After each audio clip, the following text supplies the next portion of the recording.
Hey guys, HackerSploit here, back again with another video, and welcome to the complete guide on how to set up your own virtual penetration testing lab where you can practice all your skills and obviously improve as you move along. Now, I just want to pass out a quick announcement that regarding the SS7 exploitation video, I'm currently working with YouTube to get it accepted. Of course, I'm not going to be able to monetize it, but I'm still forcing it or trying to make sure that it gets published on YouTube. If that's not the case, I will have to host it on my website, so then you can check it out over there. Reason being is that YouTube does not allow any demonstration of exploitation of a system that you do not own, and in the video I explain and show you how to exploit a GSM network and that type of thing. That being said, welcome to this video. In this video, I'm going to be showing you how to set up your own virtual penetration testing lab so you can practice your skills. Now, before we get started, I just want to point out that if you're installing Kali Linux or Parrot OS, whatever penetration testing distribution that you decide, if you're installing it on a physical machine, then it'll still be the same for you as long as you have enough computers to run Metasploitable as a server, or if you then tend to go into virtualization, which is my recommended option, especially nowadays because computers are much faster and they're able to handle virtualization much better.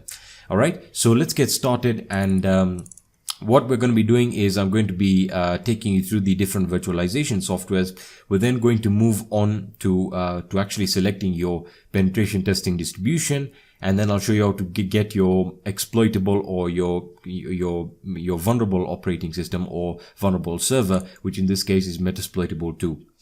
All right, let's get started. So as I said, the first thing that you want to make sure you have ready, or you want to make sure that you have hardware wise, is you have enough system resources. Now I'm just going to go ahead and say it. The most important thing you need is virtualization. If your processor does not support virtualization, then that means that you cannot, or you are unable to use a virtualizing or a virtualization software. Okay. Now this is not very common because even the older, processors like the Pentium and the Core 2 Duos, they all support it, and some of the older AMD processors, it's a very common feature to have any processor have virtualization. Okay, now this will work on any operating system. You could be running Mac OS, you could be running Linux, and if you're running Windows, it'll be the same thing right here. Okay, so as you can see, I've got these files on my desktop, and I'll be explaining them as we move along. Now, let's get started with virtualization software. Now, I'm going to start off with my favorite and what I recommend to you right now. All right. And that is VMware. Now, you don't have to buy VMware. By the way, quick announcement. I'm going to be doing a giveaway, probably when we hit 70 or 80,000 subscribers. I'm going to be giving away 5 legitimate serial keys for VMware Pro. So that you guys can also get started with it, because I've invested in it and it's absolutely fantastic. All right. But if you want to use the free one, I apologize for my phone notifications here. Let me actually just turn that on silent. That being said, there is the free version, and the website will be linked in the description, so you can check it out for yourself. Okay, so let's get started with the download. So you can go to the left hand side here and click on downloads.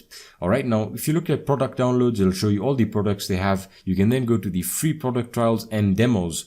Okay, you don't want to look for that. That's all to do with demos. If you want to try VMware Workstation Pro, go ahead and try it. You can have a trial. You then want to go to your free product downloads where you have Workstation Player. That is the free version, and you can use it as much as you want. The difference between the free and pro version is that the pro version has more features in regards to just making things easier when it comes down to virtualization. So you can recover all that good stuff, and probably make a video on the differences there. But if you're a beginner, you don't have to spend money on the professional version. Trust me, I use the free version and I've used it in many enterprise situations, and it worked perfectly. Okay, so you just want to click on one of the options here. So for example, Workstation Player, and just let it load. I apologize for my slow internet. If for some reason it always is slow. So there you are. You can download it for Windows 64-bit operating systems, and you can select your option here for Linux. Now, if you're not interested or you don't like VMware, you can go for VirtualBox. VirtualBox was my favorite, but after a while, it just has too many compatibility issues, especially with Kali Linux. And I'm going to be getting to that in a second. All right, so VirtualBox is essentially free, and you can use it on Linux. You can use it on Windows, all that good stuff. Now, if you're running Mac OS, what I would recommend is that you use a software or a program called Parallels. I'm sure you've heard of it if you've been using a Mac, because that's essentially the only alternative to a virtualization software on the Mac OS platform. Okay, so don't worry if you're running a Mac, it's essentially the same process. Just open up Parallels and you should be good. Okay, so with VirtualBox, it's completely free, and you can just go into downloads. Don't worry, the link will be in the description. And you want to look for the VirtualBox, the latest platform packages. And for some reason, the Windows hosts is not available right now. So you can, by the way, they also added the OS X. I believe that was added probably around the version 5. Sorry about that. So you can also use VirtualBox on macOS. You can also use it on Linux and Solaris. So again, it's very simple. Just download it and get it installed. Okay, so once you've chosen your virtualization software, now it is one of the most daunting, it's one of the most complicated. Well, in my mind, it's not really complicated, but for many beginners, it's probably the most fidgety topic, and that is selecting your penetration testing distribution. Now, I'm going to recommend one of two, and that is Kali Linux. So you can use Parrot OS, or you can use Kali Linux. Now, a lot of people ask me or send me messages and, post their comments in the description, in the comment section, saying which one is better, why it's better. And then there's always arguments, heated arguments, all of that. And here's what I say. Okay. I was in the same dilemma. Trust me. Well, mostly the time I got started, there was only one. There was Backtrack. That's it. So you had to learn it, or, that's that. So again, I would say just choose one and stick with it. Now, most people will say start with Kali, master Kali, then you can use Parrot OS, because it's essentially the same functionalities transferred over. It's just that the difference is the operating system and the kernel and all of that. So it's very little to do with the tools, because the tools are, on all the platforms. So again, it's all about what you like. So here's what I'm going to say. Download each of them and then try which one you like. Okay, so maybe you can try Kali. If you don't like it, try Parrot. Parrot is something that you may like. And do not be confused, and do not be scared of making the decision. Once you've made the decision, stick with it. And if you have any problems, then try and troubleshoot it. If you can't, switch to the other one. All right. And in my opinion, I'll say this, that Kali Linux is an enterprise type of operating system, especially now. So it is what I would call a industry standard. All right. Now, Parrot OS is fantastic. There's no doubt about that. I've used it for many projects, real life projects, and I can tell you that it does work.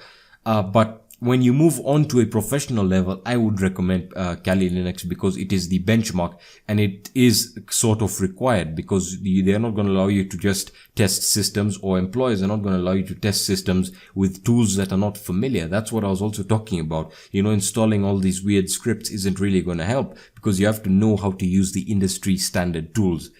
Okay, so you can choose between Kali Linux and Parrot OS. Now, when it comes to Black Arc and Backbox, all of that, all of those other distributions, I'm not really going to include them, because that's again a matter of personal taste. Okay, so getting back to Kali Linux, I just want to talk about something. For Parrot OS, the download is very simple. Just go to download, and you have 3 versions. Okay, you have your security, which is the one you want to get. You then have workstation, which again is focused, is a lightweight system for daily use and privacy protection. So it offers a solution for casual users, as you can see, who love the look and feel of Parrot. You then have Parrot security, which is a complete all-in-one environment for pen testing, privacy, digital forensics, reverse engineering, and software development. So again, it's focused on all of those facets, and that's why I kind of like it, and I've tried it out. But for me, I'm not really doing, digital forensics or reverse engineering. Some of you might be doing it, and if that's your field, then by all means go ahead and use Parrot OS. Okay. Now let's get back to Kali Linux, and I just want to talk about the downloads. Now, if you're installing Kali Linux in a virtualized environment, I'm just going to show you a little tip here that will save you a lot of time. Do not download the ISO file. Alright, many people I've seen make this mistake, and I've made an installation video of Kali Linux showing you how to install it using the ISO even on a virtual machine, and you can see it's just really hectic. So why would you want to go through that? What I would recommend is just download the VMware virtual machine or the VirtualBox virtual machine. Alright, as you can see, you have your VMware, your 64-bit and your 32-bit, and the same for VirtualBox. So for those of you who are telling me it doesn't work on 64 or on 32-bit, you can see here that indeed it is real and it is working. So once you download one of these, dependent on the virtualization software you're using. So for example, I've downloaded or I had the VMware version. I'll show you in a few seconds how easy it is to get it set up. So this virtual machine is already installed. You don't need to go through the installation of Kali. It's already installed. You just need to import it into your virtual machine, and that's it. And that's that. You get started immediately. Same for VirtualBox. Now, for the rest of the video, I'll be continuing with VMware, and that's because, as I said, I've kind of lost the liking for VirtualBox, and that's no offense to VirtualBox. I just like VMware because it's never let me down, and there aren't any compatibility issues with installing the the libraries or all of that, So going back to Parrot OS, you can see that the latest version as of recording this video is Parrot OS 3.11. Okay. And you have your 64-bit and your 32-bit, and this is essentially the ISO. Alright, so the ISO for Parrot is really very simple to install. Or to create a virtual machine, all you need to do is open up your virtualization software. As I said, I'm going to be continuing with VMware Pro, and you can see I also have the VMware Workstation 14 player. So if I just open up that, or actually have it open, sorry about that. For some reason I opened it another instance there. So let me just show you something. I've already opened it up, and you can see these are the two virtual machines that I always have running. One of them is Kali Linux. Don't worry about the title. I have updated it, so you can edit your virtual machine settings there, and we'll get to that in a second. Alright, so I have Kali Linux and Metasploitable 2. Now don't worry about this. If you want to create a new virtual machine, just go into File, New Virtual Machine, go for Typical. And next, you want to then select your ISO image. As you can see, mine is for some reason selected on Ubuntu ISO. So just hit next. We'll use that as an example. So then it's going to prompt you, if you're running Ubuntu, to enter your full name, your username and password. In most cases, if you're running Parrot OS, it's not going to prompt you to do that. Okay, but as I said, if you're running this on a virtualized piece of software, if you want to run this in terms of virtualization, then do not download the ISO unless you're using Parrot OS. Download the virtual machine file here, because that automatically imports, and I'll show you that in a second. So let's say I've downloaded the VMware file here. I can just click on it right here. As you can see, once I click on it, I already have it, so it's not going to prompt me, but there you go, it's going to prompt me again to re-import it, and that's going to essentially wipe your current hard disk if you already have one installed. If you're new, just hit import and select the destination, and that's that. You don't have to install it. Once it's imported, you're going to be given this beautiful menu here giving you the version. Again, you can edit it and change the name, and it's going to give you this awesome description here saying this is the username is root, the password is Tor, and the keyboard layout is US. Alright, so that's information that you can just check out and gives you the IRC channel, all that good stuff. Okay, so it's going to give you this little menu here. Excellent. So now you can edit your virtual machine settings, which is what we're going to be talking about now. Okay, but before that, let me show you how to download your vulnerable operating system, which in this case is Metasploitable 2. Now, a lot of people have asked me to do the Metasploitable 3 video, and the reason I haven't done it yet is because, man, that thing has bugs. Like, I've tried it, installing it on my computer, and it worked after 5 hours of configuring it. I then tried to do it on another computer, same way, that gave me success on one computer, and it didn't work. So it's come to my attention that you need to configure it individually for every computer, and a video therefore will not be good. So I'll make a post on my website regarding how to select the appropriate settings. Okay, so again, it's very dependent on your hardware, and you need to be really attentive when installing it. It's just a pain in the neck. What I would recommend is just using Metasploitable 2 and installing your own tools on it, or using CTFs. Alright, so you want to open the link in the description that takes you to the Metasploitable 2 page. It's developed by Rapid7. which, as you know, created Metasploit. All right. And I'm sure you know about the Metasploit framework. And you can just go ahead and look at the download page here. You can go for the Rapid7 download page or the SourceForge download page and just click on it. And it's going to prompt you to download it. All right. So once you have it downloaded, it's going to be a zip file on your desktop right here. So I'm just going to extract it. It's Metasploitable 2. Just going to extract it to my desktop. And as you can see, this runs exclusively.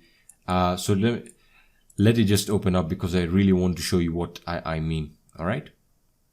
So let that just extract. I apologize for the speed, although the file does take a while, even on all computers that I've tried this on. It always is quite a hefty extraction process, probably because it was zipped very, very thoroughly. Okay, so let this complete, and we can just move back into our virtual machines here. All right, so I already have Metasploitable imported. We'll be looking at the settings you need to set, and then we'll be looking at the network configuration. Okay, so Metasploitable 2 has successfully been extracted. And as you can see here, this is a virtual machine disk file. So you can just click on it and it will import it to the system the same way. So if I click on it, you can see, whoops, sorry about that. If I just click, my bad, sorry, you actually have to open the virtual machine file there, and that will prompt it to open directly from there. All right, so I already have one that has all my data saved there, so I'm not going to do that. Okay, so once that's imported, let me just get rid of that because I don't need it right now. Now we can get started with the virtual machine settings. Very important. So make sure you have Kali Linux opened in one tab or ParrotOS, and you have Metasploitable 2 opened in another tab. Now let's start off with Kali Linux, the settings here. All right, so you want to go into Edit Virtual Machine Settings. Now, as I said, you must have, I would say, at least 4 gigabytes of RAM. All right. And the reason being is Kali Linux works great with 2 gigabytes. If you have more if you have more RAM, you can then increase it to whatever you like. Now, if you're running a 1 gig, a 2 gig computer that has 2 gigs of RAM, do not worry. You can reduce it to 1 gig as well, but it'll then be really, really slow and you won't be able to open up programs, or, Metasploit will take a huge amount of time to start up. All right. That being said, if you have a 4 gigabyte computer, just leave it at 2. And if you have 8 or 16, it doesn't matter. Just leave it at 2. It works really great there. Unless you start doing things like reverse engineering, things that are very resource hungry in the RAM department. Okay. So you then want to go into your processors. Now, this is again very dependent on your hardware specifications and your processor more specifically. So if you have a dual core processor, what I would recommend is just using one. Okay. Now, you can select the number of cores per processor, and that essentially is hyper-threading. Okay. So right now, as you can see, I've put 2 processors, and that theoretically is wrong because I only have 1 processor. Now, if you're running a server type of workstation that has 2 sockets on the motherboard, you can then select it from there. All right. So I was just explaining that many people put this because they think they have a quad core that is 4. Not really. Okay. So you want to make sure you select 1 processor. I'm guessing that's what most of you have. And then you want to select the cores. All right. Now my processor has 4 cores. All right. So I'm going to select 2. That gives me an optimal performance. Now, if you want to give it all 4, it will work great, but then your host operating system will not work as efficiently as possible. So I would recommend 2 if you have a quad core. If you have a dual core, you can use one core, and that's perfectly fine. All right. Or you can use 2 and you can just turn off what's running in the background. So that's how I like mine right there.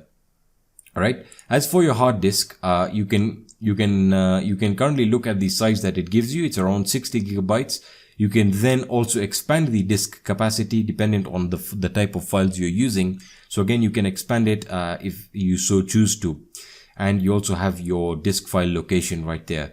All right. If you want to use a CD or DVD drive, which I'm guessing you don't need to touch anything there. And now for the network adapter settings. Now, a lot of people get confused here. What we want to do is we want to make sure that that the virtual machines, both Kali Linux and Metasploitable or ParrotOS, depending on what you're using, are connected to the physical network. That means they're using your adapter, your computer's host adapter, whether it's a Wi-Fi adapter or it's an Ethernet adapter. Right now you can see I'm using NAT. So what this means, it's going to share the host's IP address. Now what this means, if I was to leave it on NAT, That would mean that if I launched Kali Linux and I also launched Metasploitable, they would have the same IP address as the host IP address. So it will have the same IP as Windows. Now, most people think that that's okay. No, you do not want that. You want each virtual machine to have its own IP address. And you do that by going for a bridged connection and then replicate physical network connection state. That will make sure that it replicates the fact that it's on Ethernet. If it's on Wi-Fi, it's going to also display it as Wi-Fi, and they'll all have their own IP addresses, their own local IP addresses. Okay, so this is very important. Make sure it's set to bridged. All right, awesome. Once that's done, you can play around with your USB compatibility. If you have USB 3 drives that you want to be using, you can also do that as well. And you have your display settings. Now, again, this is something that many people ask me. Should I use Accelerate 3D graphics? I would recommend that you do if you have a dedicated graphics card. However, if you have an APU or an integrated graphics card, then I would urge you to shy away from this. Now, many people also ask me, how do I use more than one monitor? Because I have a triple monitor or a dual monitor setup, and you can just specify the monitor settings depending on how many monitors you have, and you can select the resolution. So it's really that simple. Now that's all the tough stuff. Let's hit OK. Those are the settings for Kali Linux. You now want to go into Metasploitable 2, which again, I want to just show you a few settings. Go into Edit Virtual Machine Settings, and you want to go into the memory. Now, in my opinion, okay, this is very important. If you're using Metasploitable 2 on your own, that means you're the only one connecting to it, then you can change the RAM up to even 256 megabytes. But if you are setting it up for your class, alright, and let's say you want your students or your friends to all try and use it at the same time, remember, Metasploitable 2 here is acting as a server. Now, servers, depending on the amount of requests and the amount of processes it is processing, will require more RAM. It's like, for example, let me just use a stupid analogy. It's like Minecraft, alright? Minecraft servers usually have about 8 to 16 gigabytes of RAM, and that's because they're processing or they're handling a lot of requests that are being sent by the players. Now, the more players you have or the more users you have, the more RAM you'll need. So again, feel free to change it to even 128 megabytes, because again, you're just going to, if you're the only one using it, you don't need a lot. And don't worry about the recommended settings, because as you can see, it's going to give you recommended suggestions dependent on your memory configuration. So I like leaving it at 512 because I'm usually testing it with a few other friends of mine, and we are trying to do a few other settings with CTF. We're actually trying to create our own CTF website. That's something I shouldn't have actually told you because I was keeping it in secret, but don't worry, that's coming out soon. As for the processor, I like keeping this to one processor and one core, so that it just uses one processor, because again, the process is very, very minimal depending on what you're doing. The hard disk space is 8 gigabytes. If you're installing your own files, you can expand it to what you want. Now, as for the network adapter, make sure that it's bridged, and make sure that both options, if it prompts you for a dual network adapter configuration, make sure that they are both bridged. Alright, and once that's done, you can just hit OK. And you don't need to really use accelerated 3D graphics, because Metasploitable is a command line and it lacks a graphical user interface. Okay, so now that we have set up all our settings, now we can power on Kali Linux, and we can also power on Metasploitable 2. Okay, there we are. So it's prompted me to start up Kali Linux. Excellent.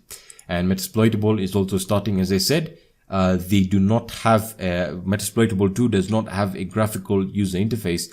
So I'll show you how to log in and how to get your local adapter. Alright, so let Kali Linux start up there. It should be starting up anytime right now. There we are. Metasploitable 2 has started up, and it's starting the clock and the event managers. Let that start up. This is checking my disk. Yeah, the storage device is clean, and the blocks are also looking good.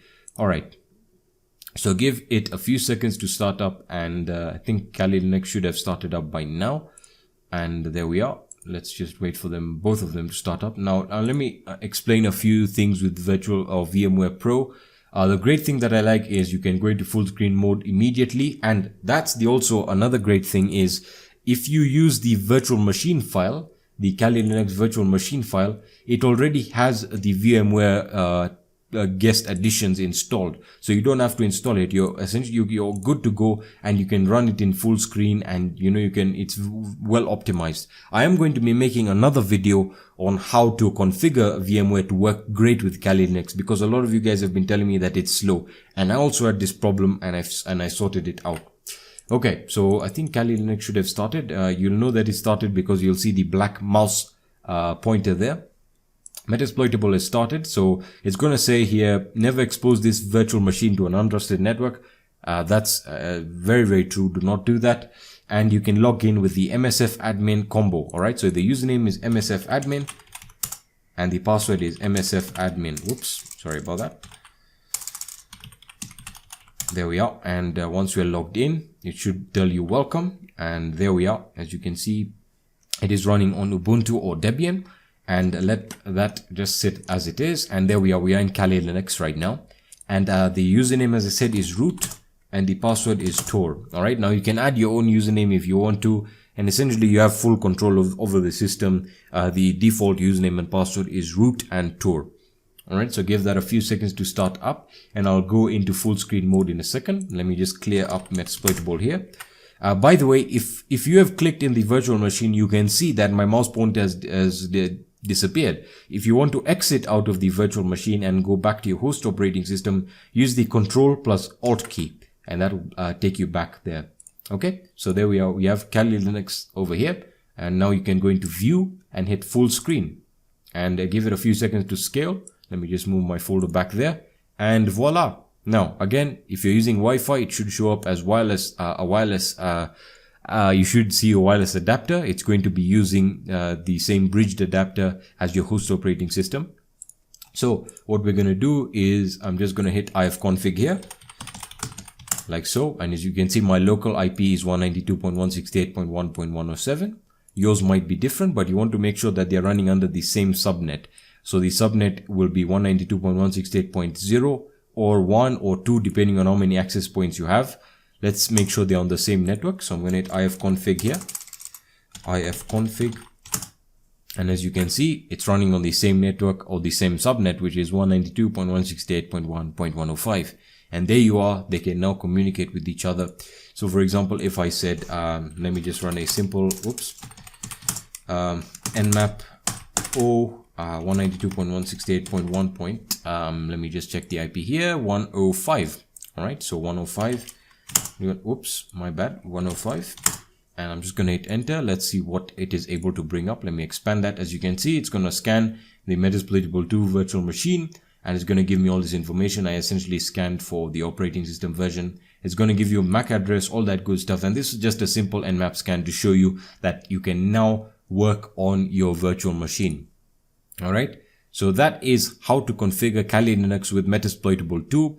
And again, the great features that I really like are that I can, suspend the guest. I can take snapshots and, go back, go forward if I ever muck up, and you get the idea. Now, this video has been going on for a long while now, and I'm going to end it right here by saying thank you guys for all the support on the channel. A lot of you guys have been asking me for this video and how to show you how to configure your own virtual penetration testing lab. We're going to be looking into CTFs in the future, and I'm going to be continuing the web application penetration testing series. So that's going to be it for this video. I hope you enjoyed it or you found value in it. If you did, please leave a like down below. If you have any questions or suggestions, let me know in the comment section or on my social networks or on my website, and I'll be seeing you in the next video.